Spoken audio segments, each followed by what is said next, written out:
사이버 외교 사절단 반크가 뉴욕주의 동해 병기 지침을 홍보하고 나섰습니다. 한국 정부가 제한 외국인과 재외동포 정책을 전문적으로 관장할 출입국 외국인청을 설치하는 방안을 추진합니다. 대다수 미국인은 불법 이민자에게도 합법 거주의 기회를 줘야 한다는 생각을 가지고 있는 것으로 나타났습니다. 도널드 트럼프 대통령이 취임 후 모두 1000번이 넘는 거짓말이나 오해 소지가 있는 주장을 했다고 워싱턴 포스트가 어제 보도했습니다. 백투스쿨을 앞두고 학용품 구매 시즌이 한창인 가운데 방탄 배낭 판매가 급증하고 있습니다. 이상은 이 시각 주요 뉴스입니다. 시청자 여러분 안녕하십니까? KBN 뉴스입니다. 사이버 외교 사절단 반크가 뉴욕주의 동해 병기 지침을 홍보하고 나섰습니다. 내년 4월 국제수로기구 총회에서 동해의 명칭 결정을 앞두고 전 세계 정보기관, 언론사, 출판사 등을 대상으로 동해를 알리고 있습니다. 보도에 임동규 기자입니다.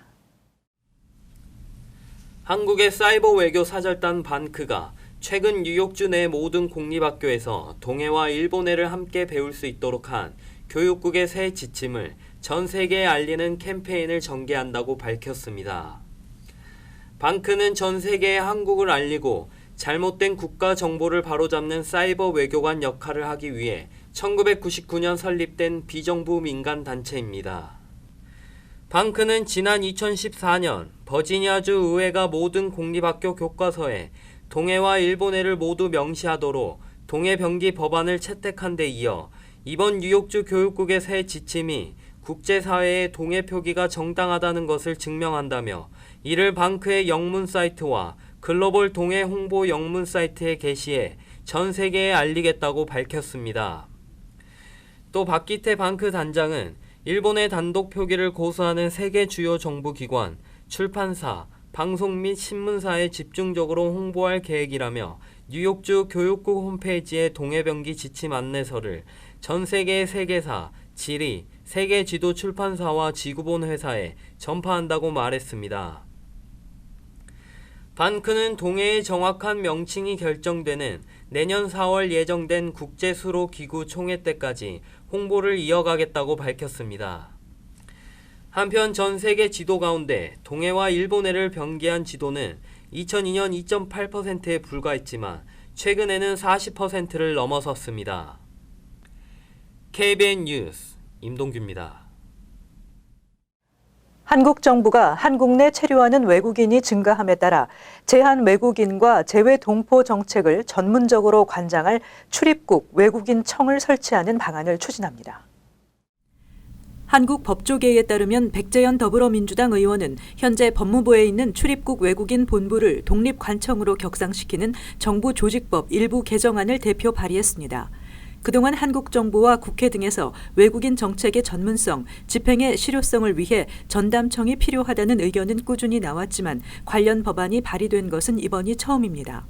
특히 이번 법안은 출입국 외국인청이 제한 외국인뿐 아니라 제외 한국인 정책도 관장하도록 했습니다. 백 의원 외 더불어민주당 의원 10명이 서명한 이 법안은 최근 한국 내 체류 외국인이 증가하는 가운데 불법 체류 외국인과 난민 신청자가 많아지면서 외국인 전담 조직의 필요성이 높아진 상황을 반영한 것으로 분석됩니다. 전문가들은 여러 부처에 분산돼 있는 건강보험, 교육, 병역 등 재외동포 관련 정책과 서비스를 통합 운영하는 기구를 설립해달라는 그동안의 재외동포 단체들의 요구를 반영한 것으로 보고 있습니다. 트럼프 행정부가 최근 이민자들에 대한 단속 노력을 강화하는 가운데 대다수의 미국인은 불법 이민자에게도 합법 거주의 기회를 줘야 한다는 생각을 가지고 있는 것으로 나타났습니다.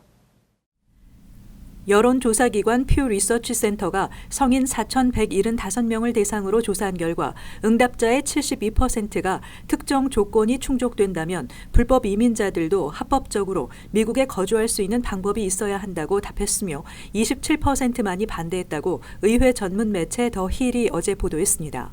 불법 이민자에게 합법적 지위를 부여해야 한다는 응답자는 2017년 3월 77%에서 5%포인트 하락한 것입니다. 공화당 지지자와 공화당 성향의 무당파의 경우 이 조치에 찬성한다는 응답이 2년 전 61%에서 올해 54%로 줄어든 반면 반대한다는 응답은 38%에서 45%로 올랐습니다. 특히 공화당 지지자 등의 42%는 올해 조사에서 미국에 있는 모든 불법 이민자를 추방하는 계획에 찬성한다는 강경 입장을 보였습니다. 반면 민주당 지지자와 민주당 성향 무당파의 87%는 특정 조건이 충족될 경우 불법 이민자에게도 합법적으로 거주할 수 있는 지위를 줘야 한다고 밝혔습니다. 행정부가 미 멕시코 국경에서 갈수록 늘어나는 망명 신청자들을 잘 다루고 있다고 생각하느냐는 문항에는 전체 응답자의 65%가 잘못하고 있다고 했고 33%만이 잘하고 있다고 답했습니다. 미 이민세관 단속국은 지난 7일 미시시피주에서 대대적인 단속을 벌여 불법 체류자 680명을 체포했으며 트럼프 행정부는 공공지원을 받는 저소득층의 합법적 이민을 어렵게 하는 새 이민 심사 규정을 발표했습니다. 도널드 트럼프 대통령이 취임 후 현재까지 하루 평균 13회, 모두 1000번이 넘는 거짓말이나 오해의 소지가 있는 주장을 했다고 워싱턴 포스트가 어제 보도했습니다. 트럼프 대통령은 취임 928일째인 지난 5일 기준으로 12,019회의 거짓말이나 오해 소지가 있는 주장을 했다고 워싱턴 포스트의 팩트체크팀이 집계했습니다. 가장 빈번한 분야는 트럼프 대통령의 주요한 주제인 이민 관련으로 20%가량을 차지했는데 그중 의회가 콘크리트 장벽 예산을 좌절시켰지만 국경 장벽이 건설되고 있다는 주장이 190번으로 가장 많았습니다. 그 외에 무역 경제 그리고 러시아의 2016년 대선 개입 의혹인 러시아 스캔들 수사 관련 분야도 각각 10%가량의 비중을 차지했습니다. 워싱턴 포스트는 트럼프 대통령은 지난해 미국 경제가 역사상 최상이라고 186회 주장했지만 드와이트 아이젠하워, 린든 존슨, 빌 클린턴 전 대통령 때만큼 좋지 않고 중국과의 무역 전쟁으로 인해 역풍을 맞기 시작했다고 지적했습니다. 워싱턴 포스트는 또 트럼프 대통령은 미국이 무역 수지 적자로 돈을 잃었다고 166회 표현했지만 무역 적자는 상대국보다 자국이 더 많이 구매한다는 의미에 불과하고 환율이나 성장률, 저축률, 투자율 등 거시적 요인에도 영향을 받는다고 주장했습니다. 트럼프 대통령이 역사상 최대의 감세 법안을 통과시켰다고 162회 발언한 것 역시 최근 100년간 국내 총생산 대비 감세 규모로 보면 8번째에 해당한다고 밝혔습니다. 백투스쿨을 앞두고 학용품 구매 시즌이 한창인 가운데 방탄 배낭 판매가 급증하고 있습니다. 총기 난사 사건이 잇따르고 있는 데 따른 현상인데요. 이에 대해 부모들의 불안 심리를 돈을 벌기 위한 기회로 악용한다는 비난이 높아지고 있습니다. 잇따르고 있는 총기 난사 사건으로 부모들은 어린 자녀들의 안전을 불안해하고 있는데 방탄 배낭은 이런 부모들의 불안감과 무력감을 제품 판매에 이용하고 있다는 비난이 나오고 있습니다. 엘파소와 데이튼에서 하루도 채 지나지 않은 사이 2건의 총기 난사 사건이 연이어 발생한 이후 방탄 배낭의 판매는 급등했습니다. 엘파소 총격 사건이 발생한 지난 3일과 4일 이틀 동안 블릿 블로커의 매출은 200%나 급증했고 투피팩스도 300% 가까운 매출 급등을 기록했습니다. 가드독 시큐리티 제품들은 $199 99센트에서 $299 99센트로 방탄 기능이 없는 일반 배낭보다 몇 배에 달하고 있습니다. 투피팩스의 제품은 $189, 블릿 블로커 제품도 $175로 학부모들이 선뜻 지갑을 열기에는 부담되는 가격이 아닐 수 없습니다. 또 방탄 보호 기능에 대한 의문도 제기되고 있습니다. 이들 회사들은 9mm 구경이나 매그넘 44 총기로부터 보호받을 수 있다는 것이 실험을 통해 입증됐다고 선전하고 있지만 대규모 총기 난사 사건에 자주 사용되는 공격용 소총까지는 막을 수 없다는 것을 인정하고 있습니다. 한편 미 교사연맹의 랜드 웨인가르텐 회장은 방탄 배낭은 총기 난사의 올바른 해결책일 수 없으며 총기 규제가 강화돼야 한다고 밝혔습니다. 지난 겨울 뉴욕시 시형 아파트 거주자 5명 중 4명 이상이 난방과 온수 공급이 중단되는 피해를 입은 것으로 나타났습니다. 시형 아파트 90%에서 끊임없이 문제가 발생했습니다. 뉴욕시 주택공사 자료에 따르면 지난해 10월부터 올 5월 31일까지 17만 4천 가구의 시형 아파트에서 3,500차례나 난방과 온수 공급이 중단된 것으로 드러났습니다. 뉴욕시 주택공사가 관리하는 시형 아파트에는 40만여 명이 살고 있으며 시형 아파트 거주자 5명 중 4명 이상인 33만 9천여 명이 피해를 본 것입니다. 비영리 단체인 리걸 에이드 소사이어티 루시 뉴맨 변호사는 시형 아파트에서 벌어진 난방과 온수 공급 중단 3,559건 중 난방 문제가 1,218건, 온수 문제가 2,341건이었다며 이 중 절반이 넘는 1,934건은 사전에 고지되지 않은 사고였다고 설명했습니다. 난방 온수 공급 중단은 건당 평균 9시간이었던 것으로 나타났으며 가장 피해가 심했던 곳은 맨하탄 로어 이스트 사이드의 바룩하우스로 총 186차례 문제가 발생했습니다. 이어 브롱스 사운드뷰의 저스티스 소니아 소토메이어 하우스는 178차례 문제가 발생했습니다. 한편 뉴욕시 주택공사는 이번 여름 동안 겨울을 대비해 많은 준비를 했다며 올 겨울 문제가 줄어들 것을 기대한다는 입장을 내놓았습니다. 뉴욕시는 지난 1월 연방주택도시개발부에 주택공사가 오는 2024년 10월까지 겨울철 난방 공급 중단 사고율을 15% 미만까지 낮출 것을 약속하는 서류에 서명한 바 있습니다. 현재 뉴욕시 시형 아파트는 납성분 페인트 문제를 제대로 대처하지 못해 연방정부의 통제를 일부 받고 있습니다. 뉴저지가 고교 등교 시간을 늦출지 여부를 검토하기 위한 시범 프로그램을 시행합니다. 지난주 필 머피 주지사가 서명한 법안에 따르면 주 교육국은 주내 5개 학군에서 4년간 시범 프로그램을 시행해 등교 시간을 늦추는 것이 학생들에게 도움이 될지를 조사 파악하게 됩니다. 뉴저지주는 시범 프로그램을 통해 등교 시간 조정이 학생들에게 유익한 것으로 확인될 경우 주 저녁의 고교 등교 시간을 늦추겠다는 계획입니다. 이 법안을 발의한 리처드 코디 주 상원의원 등은 학생들에게 충분한 수면 시간이 제공되려면 등교 시간이 오전 8시 30분 이후로 늦춰져야 한다며 미 소아학회 등도 이를 권고하고 있다고 밝혔습니다.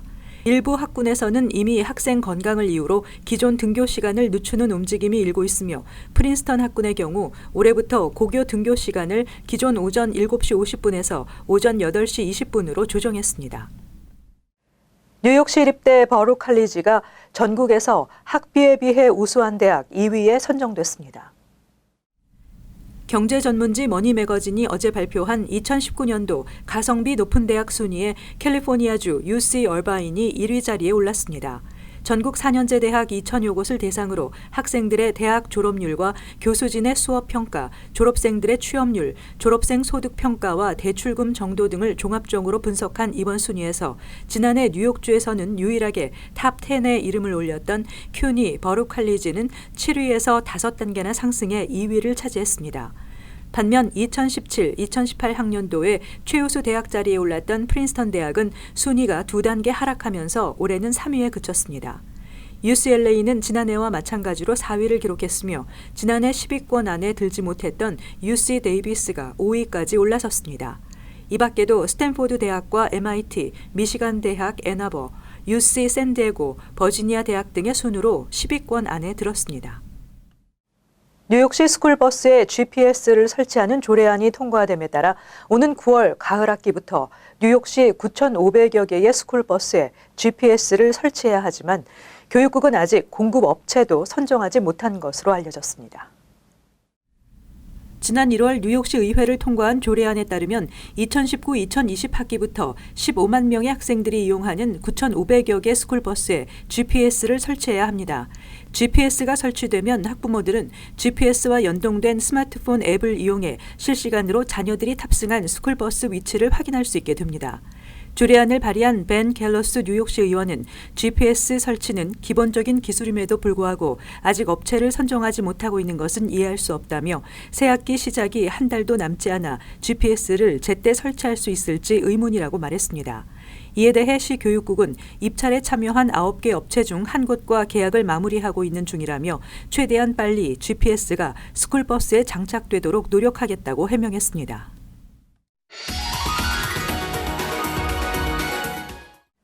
이어서 LA 지역 한인사회 소식입니다. 한인 잔리 후보가 출마한 LA시 12지구 보궐선거 결선 투표가 내일 실시됩니다. LA시 카운티 선거국에 따르면 12지구 보궐선거 투표는 오전 7시부터 저녁 8시까지 노스리지와 그라나다 힐스 등 각 지역에 지정된 54개 투표소에서 진행됩니다. 유권자 등록을 하지 못한 주민들도 내일 현장 투표소에서 유권자 등록을 마친 후 투표에 참여할 수 있습니다. 앞서 좌니 후보는 지난 6월 실시된 12지구 보궐 예비선거에서 로레인 런퀴스트 후보에 이어 2위를 기록해 결선에 진출했으며 내일 결선에서 승리할 경우 데이비드 유 의원에 이어 두 번째로 LA시 의회에 입성한 한인 정치인으로 기록됩니다. 대낮에 베버리 힐스 유명 쇼핑몰을 돌며 수만 달러의 명품백을 훔친 일당이 적발돼 경찰이 수사에 나섰습니다. 베버리힐즈 경찰국에 따르면 지난 10일 오후 2시쯤 4명의 무리가 9600 윌샤가에 위치한 삭스피스 애비뉴 쇼핑몰에 들어가 고가의 명품 핸드백 수개를 훔쳐 달아났다고 밝혔습니다. 당국은 같은 시간 인근 니맨 마커스 백화점에서도 도난 신고가 접수됐다고 전했습니다. 이어 당국은 신고를 받은 경찰이 출동한 후 인근에서 절도 행각을 벌인 무리 중 1명을 체포한 상태지만 미성년자인 만큼 자세한 정보는 공개할 수 없다고 덧붙였습니다. 이어서 간추린 소식입니다. 뉴욕 총영사관 등 전 세계 재외공간 행정직 노동자들이 외교부와 합의에 도달하면서 파업 계획을 철회했습니다. 한국노동조합 총연맹에 따르면 노동평등노조 외교부 재외공간 행정직 지부는 지난 9일 서울지방노동위원회가 올해 임금을 기본급 기준으로 지난해보다 4% 인상한다는 내용의 조정안에 합의했습니다.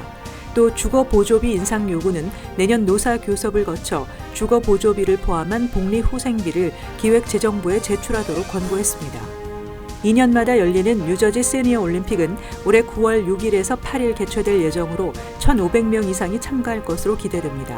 시니어 올림픽은 농구, 당구, 볼링, 사이클, 골프, 수영, 테니스 등 한인들이 즐기는 다양한 경기 종목으로 구성됩니다. 참가 자격은 만 50세 이상이며 뉴저지 거주민이면 누구나 참가 가능하고 참가 신청은 오는 26일까지입니다.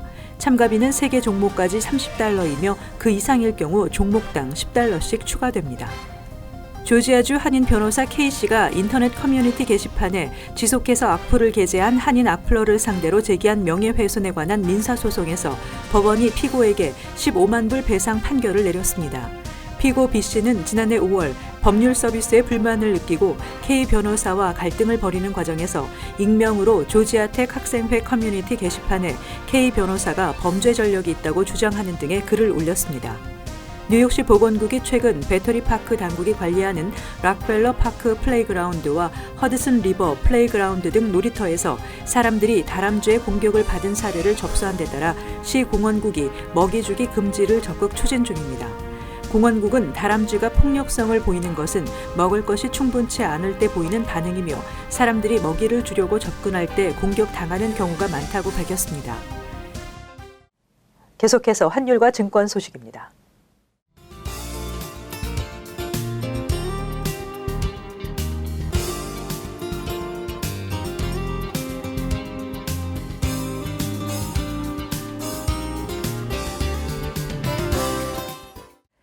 끝으로 날씨 전해드립니다. 수요일은 대체로 흐리고 곳에 따라 비가 예상됩니다. 낮 최고 기온 81도, 섭씨 영상 27도, 밤 최저 기온은 66도, 섭씨 영상 19도 예상됩니다. 목요일 가끔 흐리겠습니다. 금요일 가끔 흐리고 곳에 따라 비가 내리겠습니다. 이상으로 KBN 뉴스를 마칩니다. 시청해주신 여러분 고맙습니다.